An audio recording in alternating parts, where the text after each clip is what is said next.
Pasko ay hindi lamang isang simpleng pagdiriwang.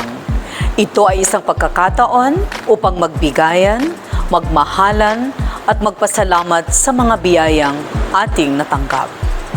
Kayong mga magulang ang hinirang na guiding star ng Pasko.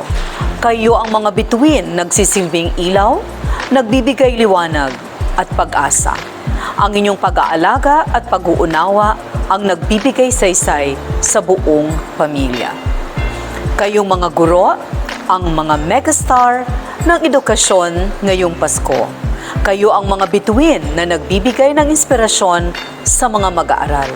Dahil sa inyong dedikasyon at pagtsatsaga sa pagtuturo at paghubog sa mga kabataan, ang bawat kaalaman na inyong binabahagi ay nagsisilbing gabay sa kanilang paglaki.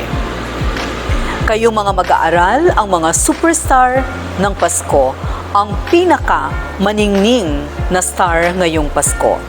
Sa bawat aralin na inyong nilalabanan at sa bawat tagumpay na inyong nakakamtan, kayo ay nagbibigay sigla sa aming paaralan at sa inyong pamilya.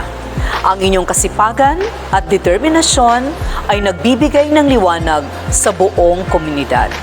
Sa pagtutok sa inyong mga pangarap at pagpupursige sa pag-aaral, kayo ang mga tunay na superstar sa hinaharap. Patuloy kayong magningning at maging inspirasyon sa iba. Ikaw, ako, tayong lahat ay may kakayahan na magbigay ng liwanag at kasiyahan sa puso ng iba. Tayo ang tunay na star ng Pasko. Naway sikapin nating ipagpatuloy ang diwa ng Pasko sa ating mga puso at maging tanglaw sa isa't isa saan man tayo naroroon. Maligayang Pasko po sa inyong lahat.